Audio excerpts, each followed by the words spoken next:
Hey guys, Chad here from CandRreviews. We have Ryan behind the camera, and we are going to be doing a first impressions video of the Remington 700 SPS Tactical in 223. Now this is a 223 only gun. This is not capable of shooting 5.56. As far as quality goes and stuff, we've had some issues with this firearm right from the beginning. And as you can see, this is a different color than what the standard black that the normal Remingtons come in. Remington likes to use an oxide finish on their firearms, and we have had nothing but rust issues. I actually made a video showing the rust prior to us even shooting the gun. We just had tons of surface rust all over the firearm. So what we did was we duracoated it tactical OD green. We sanded the barrel, sanded the receiver area. Didn't mess with anything on the internals, but we just sanded it down and duracoated it, and it has been absolutely awesome, guys. It looks great. That finish is incredibly nice. Now you got guys, this is Ryan. I'm kind of handling the camera back here, and I'm zoomed in on his bolt handle here, and this is the type of rust that we've been getting on every Remington firearm we have owned. Just about, yeah. If you guys can see that little haze of rust on there, that's what the whole gun looked like, and that was, I mean, wiping it down after cleaning, it looked like that. And this gun is sitting in a really nice, expensive case, so there's really no excuse. And it is in a home that has a constant temperature. It's not kept around anything that is where there's humidity. So there's really no excuse for it to be rusting like that. So I am happy though that we did duracoat it. We also did our M&M M10 AK-47s, which we will be doing a video showing you guys how they turned out.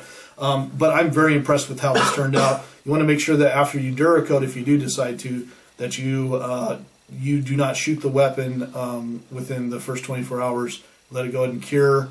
It also takes up to 3 weeks to fully cure and harden before you do a lot of sustained fire. So what attracted me to this gun is the ability to do sustained fire.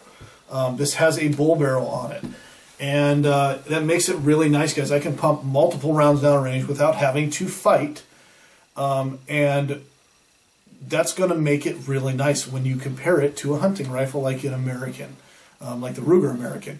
Ryan has had the Ruger American, and we've seen where you can only put 5 rounds down range. Now my neighbor has this identical same gun, so I've had a chance to shoot it before, and I believe we've put like 20, 30 rounds through the firearm, and the barrel is nice and warm, but it's not burning up and too hot to touch, which makes it really nice. I have chosen to go with a burst scope. This is a 4.5 by 14 by, I believe, 40 millimeter objective. But this objective is so large, or at least it looks that way, that I've had some issues mounting it. I ended up getting a Weaver top mount that I decided to go with. Instead of getting like the standard Leupold little tiny mounts, the singles, I decided to do a whole top rail of Picatinny, and I had some issues mounting the scope. I had to go back multiple times, get different size scope rings. These are Leupold scope rings. I ended up going with medium. I tried the high ones. They were too high, and I was having to raise my head up off the cheek rest. I did put just a small cheek riser on there. I think it has like 1 pad in there. But other than that, if I go any lower on the scope rings, this scope will not work, and I'll have to go get a different one because the objective area, as it fans downward, it's not fast enough. It's got a really aggressive angle, and it will touch the rail, and I will not be able to mount it. So that has been an issue. Other than that, I'm really excited, guys, to do a lot of videos with this. After seeing what my neighbor's one can do, we're going to take this out. We're going to do some accuracy testing. We'll definitely put it on paper at 100 yards. We're going to take it out, shoot some clay pigeons, shoot some little gopher thing, and just really have a blast with the gun.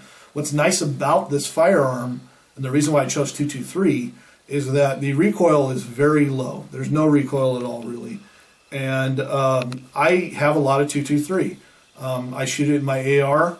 I have it sitting around, and it's a less expensive ammo. Unfortunately, right now, because of the way the freaking gun everything Hysteria.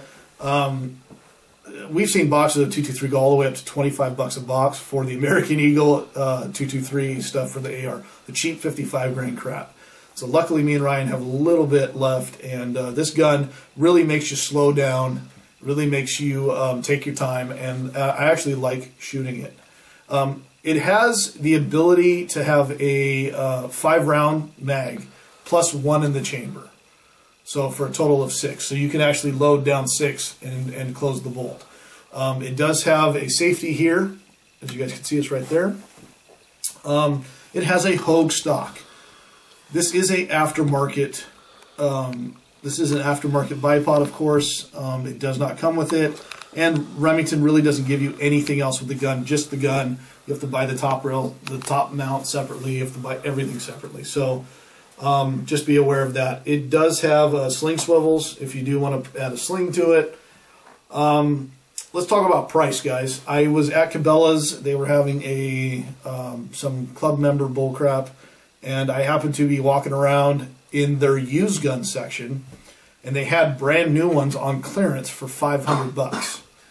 And I couldn't pass it up. So $500 for this gun. The standard price usually for this gun is going to be around $650 to $700. And they have different versions. You can get 308 versions with muzzle brakes for $800, $900. So just be aware of that.